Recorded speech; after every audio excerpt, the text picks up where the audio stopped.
Sans d'écrire le livre a fait son retour quand j'ai quitté New York, après y avoir vécu pendant plus de 20 ans.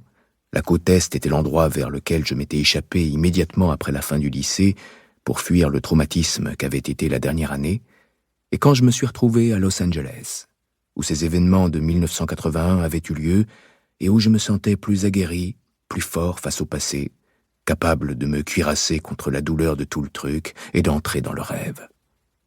Le fait est que ça n'a pas marché non plus.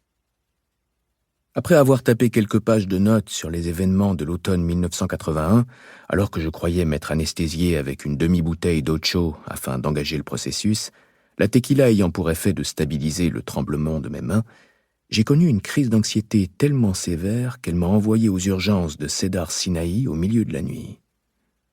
Si l'on veut établir un lien métaphorique entre l'acte d'écrire et celui d'aimer, disons que j'avais voulu aimer ce roman, qu'il semblait enfin s'offrir à moi, mais que je me retrouvais, au moment de consommer cette relation, incapable de plonger dans le rêve. C'est arrivé tandis que j'écrivais sur le Trawler, un tueur en série qui avait hanté de sa présence la San Fernando Valley à la fin du printemps 1980, puis plus fortement à l'été 1981, et qui était de façon terrifiante lié à nous. Une vague d'anxiété tellement massive a déferlé sur moi cette nuit-là, pendant que je commençais à prendre des notes, que je me suis mis à gémir de peur au seul souvenir de ces événements et effondré en vomissant la tequila que j'avais avalée à grandes goulées. Le Xanax que je stockais dans la table de chevet près de mon lit n'a été d'aucune aide. J'avais pris 3 comprimés d'affilée et je savais qu'il n'allait pas agir assez vite. J'ai composé le 911 sur mon téléphone et dit à l'opérateur que je faisais une crise cardiaque avant de m'évanouir. Le téléphone fixe depuis lequel j'avais appelé, on était en 2006, j'avais 42 ans, je vivais seul, les a informés de l'endroit où je me trouvais, et un portier alarmé dans la tour où je vivais a guidé l'équipe d'urgence jusqu'au 11e étage. Il a ouvert la porte de mon appartement et ils m'ont trouvé sur le sol de ma chambre.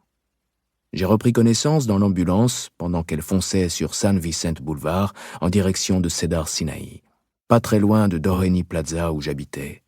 Et après avoir été poussé sur un brancard à roulettes vers les urgences et m'être réapproprié ce qui venait de se passer, je me suis senti vraiment gêné.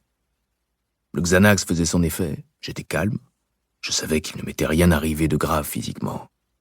Je savais que la crise de panique était directement liée au souvenir du Trawler, et plus spécifiquement de Robert Mallory, que j'avais convoqué. Un médecin est venu m'examiner, j'allais bien, cependant le règlement de l'hôpital exigeait que je passe la nuit là, afin qu'on puisse faire une série de tests, y compris une IRM, et mon médecin personnel a approuvé, me rappelant au téléphone que mon assurance couvrirait presque la totalité des frais. Mais il fallait que je rentre chez moi, et j'ai refusé tous les tests parce que j'étais convaincu que si je restais à Cedars cette nuit-là, j'aurais sombré dans la folie. Sachant que ce qui m'était arrivé n'avait rien à voir avec mon corps ou une quelconque maladie que j'aurais ou non couvée. C'était juste une réaction liée au souvenir, au passé et à la conjuration de cette année atroce, à Robert Mallory et au Trawler, à Matt Kellner et à Susan Reynolds, à Tom Wright et à Deborah Schaffer, et au sombre tunnel que je traversais à l'âge de 17 ans.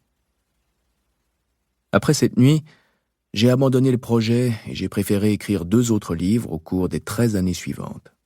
Et c'est seulement en 2020 que j'ai senti que je pourrais commencer Les Éclats. Ou plutôt que le roman Les Éclats avait décidé que Brett était prêt. Le livre s'annonçait à moi, et non l'inverse. Je n'avais pas tendu la main vers ce livre, car j'avais passé des années à m'éloigner du rêve, de Robert Mallory, de ma dernière année à Buckley.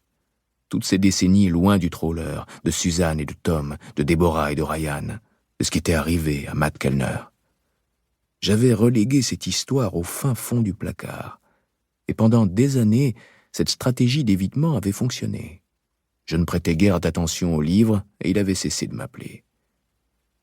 Mais pendant l'année 2019, il s'est mis à remonter, à donner des signes de vie, à vouloir fusionner avec moi, à envahir ma conscience d'une façon si persuasive que je ne pouvais l'ignorer plus longtemps. Essayer de l'ignorer était devenu une distraction. Cette insistance singulière coïncidait avec le fait que j'avais cessé d'écrire des scénarios, que j'avais décidé de ne plus jouer ce jeu. Une décennie entière, bien rémunéré, à écrire des épisodes pilotes pour la télévision et des scénarios pour le cinéma. Pour continuer à écouter ce livre audio gratuitement, cliquez sur le lien dans la description et vous pourrez l'écouter en entier sans frais grâce à l'essai de 30 jours d'Audible.